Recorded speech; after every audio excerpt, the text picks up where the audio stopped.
It's on you. This is Inside Plug, where independent creators and entrepreneurs connect and inspire. My name is Daniel Grew, and I'm flipping the script today to interview your usual host, Devone Jones. So let me introduce him, Devone Jones, to his own show. He's an award-winning writer, filmmaker, and podcast host, obviously, of the Inside Plug. Devone, welcome to your own podcast. Does it feel weird? It does a little bit, but I appreciate this. Thank you for having me on this podcast. On your own podcast. You had me on, and it was a ton of fun. And I thought maybe your fans and guests want to learn more about you, and your audience wants to learn more about you. So I think, I'm curious more about your service in the Navy. It seems like that's where the creative spark originated, or no? Yeah, exactly. So I was in the military for 7 years. I served 5 years in Virginia on the USS George H.W. Bush. It's an aircraft carrier. I kind of call it like a floating airport. It's a bunch of people. And then my last 2 years, I got stationed in San Diego on a smaller ship, a destroyer, the USS Dewey. Now, when I first enlisted, I had the mindset of doing 20, going all the way to the top as long as I can. But on my second ship, I kind of stumbled across this group called CSAT, and it stands for the Coalition of Sailors Against Destructive Decisions. Now, what that group did was they created short films on how to not drink and drive, suicide prevention, sexual assault. And those videos were shown during our safety stand downs to decrease incidents where, you have a bunch of young sailors that get into trouble over the weekends. So we want to prevent that. So we would kind of show other sailors on a ship kind of going through scenarios on what could possibly happen to try to prevent those things. So I joined that group.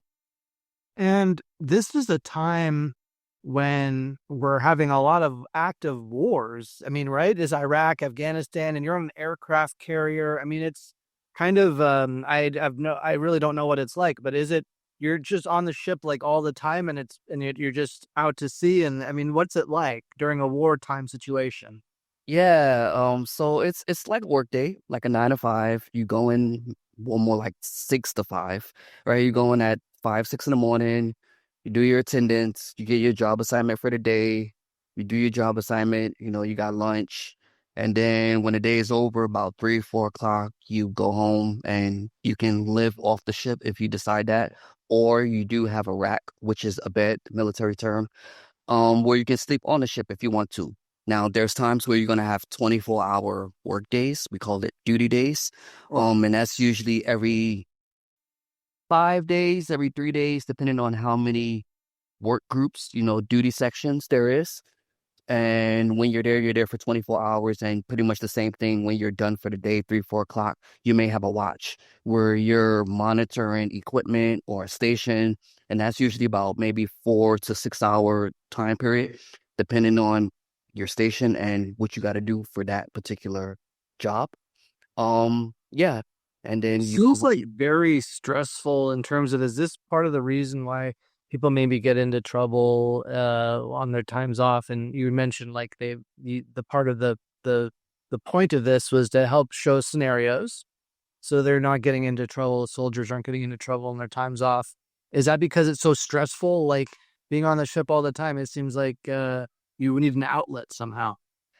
yeah, exactly. Yep. Yep. And it plays the part in, normal civilian life as well. When you're over 18, over 21, I should say, and you're able to drink, you tend to go out, party, have a good time, kind of forget your normal life, kind of forget where you're at. And you tend to get behind the wheel, or you trying to talk to a person that's a potential partner and you go a little bit too far. It's a lot of different scenarios where you don't have to be in the military to experience those things, but being in the military heightened the those opportunities because you would get a lot of free things. And how did you, so the creativity obviously helps in civilian life, but is this a new thing for the military, this program that you mentioned that you became a part of on the ship? Was that a new thing? How did that come about? Honestly, I couldn't tell you if it was a new thing or not, but it was a new thing for me because I've never heard of it before. But being that I came from a bigger ship to a smaller ship, I couldn't tell. That group wasn't on my bigger ship. Got it. It could have been called something else, like the Junior Sailor Association. Let me ask you this, like, I mean, I imagine from like movies, I never served in the military, but it seems like, the military, you're kind of like hard, or is anybody kind of rolling their eyes like, oh, this is a creative thing, like there's no room for creativity in the military, or was it very embraced? That's a good question. Actually, it was embraced, and the reason I say that is because, all right, so there's two different lifestyles, two different ships, a bigger ship and a smaller ship. But this group was on the smaller ship, so I'll just stick to the smaller ships, and it was embraced. And the way I feel that I was embraced because I was in the engineering department, and the engineering department, these guys, and women, they usually work below decks, in these hot spaces. They're called snipes. No one usually wants to deal with them. They're always disgruntled. They're always pissed off. Long hours, just the worst working conditions possible. The shitty hours. So no one wants to be in the engineering department.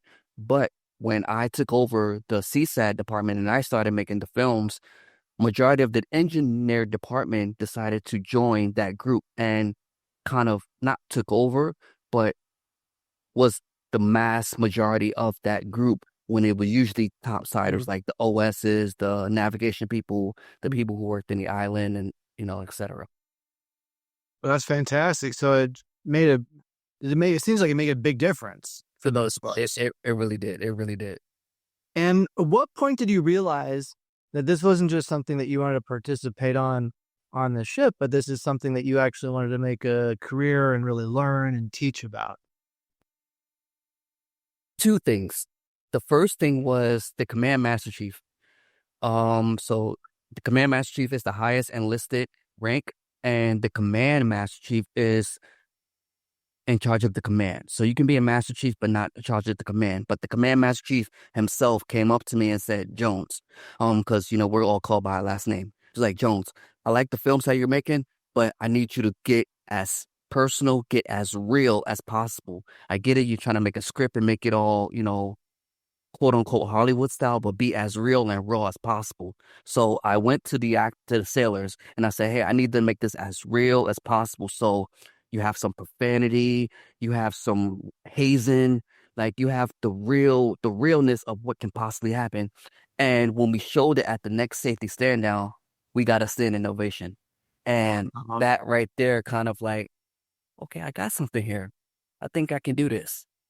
Wow. So you saw the impact, it made a huge impact, and you were like, that's a really great story. Um, wow. Wow. So how long after that? When was that event when you got the standing ovation? What year was that in your 7 year service? All that, literally, you'd be surprised. It was all within like the last 5, 6 months of my career. Wow. And that determined my decision because I was at the point to where it was either re-enlist or get out of the military. And that helped my decision. Along with other things, I was up for advancement for first class. I missed it twice. So I had like a pattern. The first time I missed it by 20 points. The second time I missed it by 10 points. Going with that pattern, the third time would have been a charm for me. But in order for me to take that test the third time, I needed to re-enlist.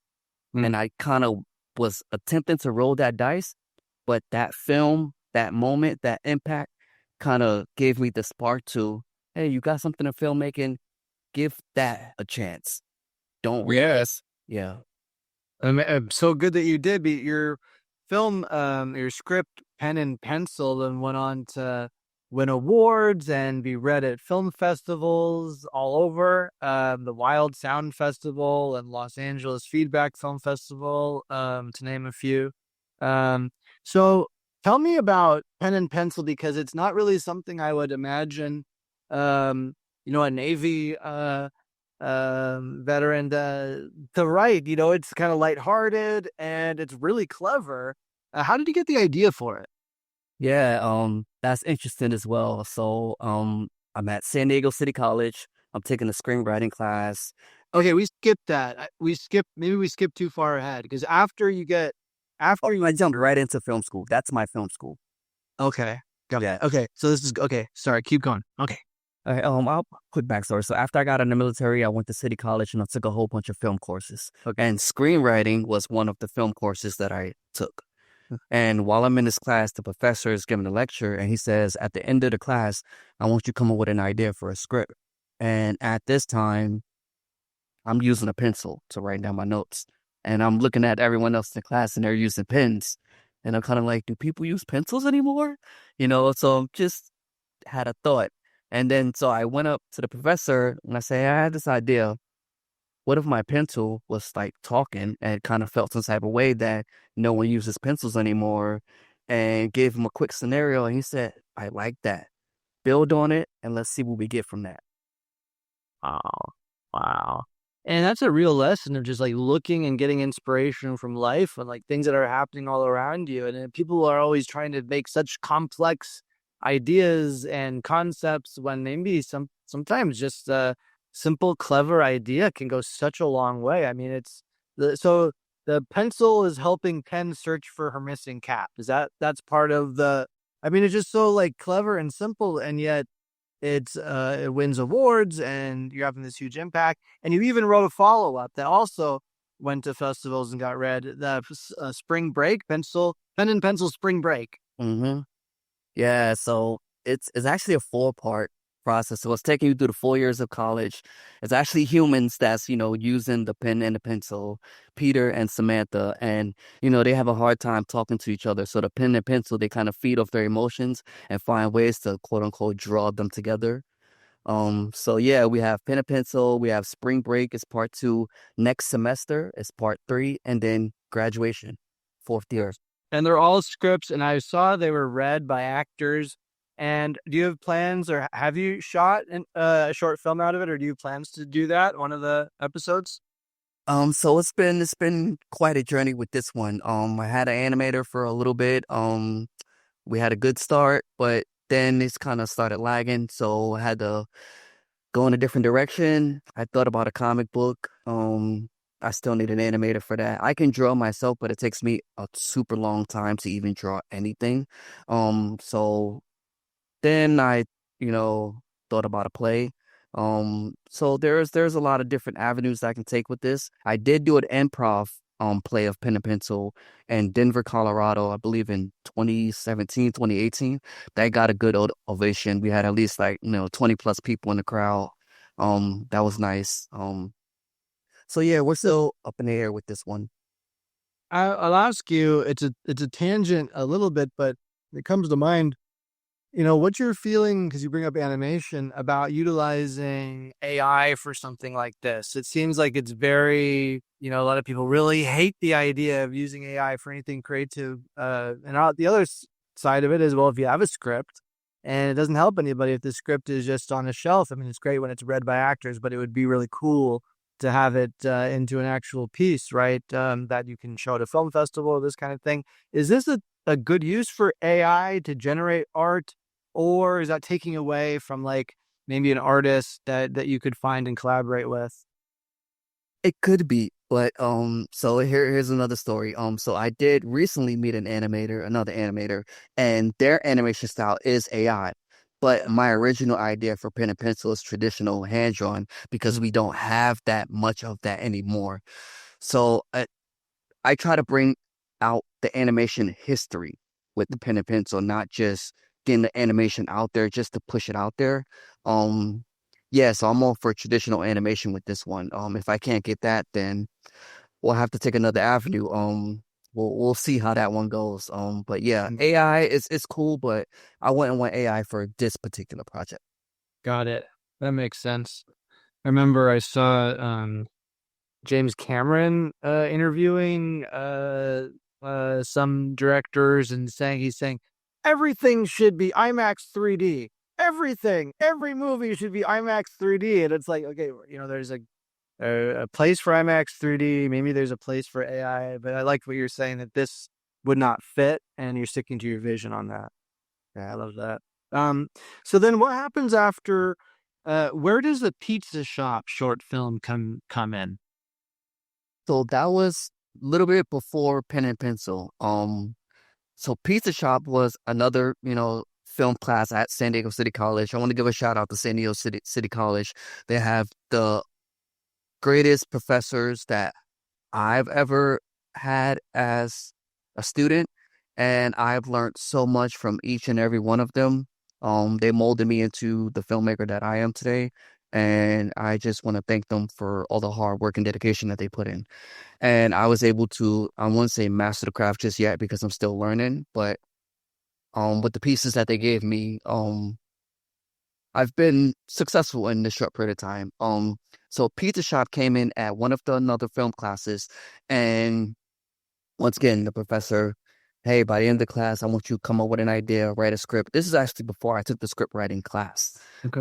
So I'm thinking of ideas, trying to jot stuff down, and then I didn't have a location at all. I couldn't think of a location. And at the time I was working at a pizza shop. So he said, well, try to use that location. So I went to my my job and I said, could I use this location for my film? They say you can, but you got to use it before we open up for, normal operations. So once again, I went back to the script, tailored it to the location, and boom, it's like wildfire. It won awards. It was just me, my one other he wasn't my classmate, but my friend at the time. He was taking film class as well, and this girl that he was a friend with, and it was just us three, and we made the film within like a day. We used the pizza shop and we used my house for the two locations, and yeah, we made it work. That's awesome. Using what you have and adding more production value that way, right? Like, Yeah, what do you have that is a unique thing to you that you can add? It makes it look like $1 million, because it's hard to. How could you film in a pizza shop normally if you didn't work there? They would look at you like you can't film here. What are you doing? exactly. Yep, yep, yeah. I love that. And so I mean, obviously, the big thing is Inside Plug, this amazing podcast where you interview filmmakers and entrepreneurs, really from around the world, I guess. It's pretty incredible. And you've had a ton of success with this show. Um, Tell me, what was the inspiration for Insight Plug? So it kind of came from a personal experience. So, like we just discussed, I had pizza shop and I had pen and pencil, but finding resources wasn't always easy. And even now, still today, finding resources is not easy. It can be difficult, it can be challenging, and it can be an obstacle for myself and other filmmakers. And throughout that time frame from pizza shop till now, some of the filmmakers that I've met and I worked with, some of them don't do film anymore because of those obstacles. And I didn't want that to be me on the reason why I stopped doing film. And I have not stopped doing film, but I opened up the door to another avenue, which is this podcast. So this podcast is mainly keep the inspiration going, keep those ideas flowing, and to bring awareness to some of the filmmakers who experience the similar challenges that, hey, we all go through this. Just don't stop. Keep going. Find another way because there's always another way. And that's where we're at. And when you're talking to folks on the podcast, does it help inspire more creative projects down the road? Have you collaborated with any of the folks that you've interviewed or had talks to do that? Has anything come from the podcast creatively, I guess, is the question. I haven't personally collaborated with anyone yet, but still following them, still keeping in contact with them, and I'm seeing them just, bloom. They're, doing their thing, getting more acting roles, winning more awards. Not, I wouldn't, I don't know if the podcast had an effect or not, but I'm sure it did. I'm sure it can't help. It can't hurt. And when you see them succeeding, you're like, oh, yeah, I went there with the podcast. Ah, yes. It's exciting. that would be amazing if it has been an inspiration. I would appreciate that. But yeah, they're doing their thing, and I love seeing filmmakers thrive and just achieve things that they thought that themselves wasn't impossible, because you never know. And this is one of the things that I took from film school that I apply to myself, and then I tell others, give yourself a chance, because if you don't, you do not know what the outcome is going to be. Mm. Well said, Devon. Very well said. Well, would you like to leave us some words of inspiration? I know you like to ask this question for folks that are sitting there that need some inspiration. What would you say to them if they're sitting on the fence right now, and maybe with your inspiration to get them back into creativity? All right. Whatever avenue you're interested in filmmaking, try to stick with that and practice, learn the craft, master the craft, and just continue to get good at whatever it is you want to do. Don't try to imitate anyone else. Be original, be authentic, and don't be afraid to fail. Because you can't succeed if you don't fail. And what's next for Inside Plugg? Any future? I know you just released the new season, so you just had that ton of episodes to listen to. For folks that haven't listened to all the episodes, check it out. What's on the horizon? Video. I'm gonna move into video. I'm gonna, get, better lighting, a better background. Just right now we're in the audio phase, so you get to listen to us while you're in the car, while you're, driving, wherever you're doing. And then at some point you'll be able to just, sit down, relax, and really, watch us have these conversations. Really you can feel the words a little bit more than hearing it. And And the engagement too. The algorithm, I feel like the video really helps push the show, and all the podcasts allow video, it seems like. So that's going to be huge. That's really exciting. Really? definitely, yeah. And also for anyone that's listening, I would love to see some comments. Like, I really want to hear what you think about it. What do you think we should add to it? Like, we're always listening. We're always open to new ideas. Right? Tell us how you feel. Interactive. Make it your show. Let Devon know what you want, and he'll do it. Yes, yes. Bring your ideas to this table. Love it. Well, you're an inspiration. I'm so glad you let me hijack your show and interview you, Devone Jones. It's been a pleasure. Thank you so much. Thank you, Daniel. It's been an honor.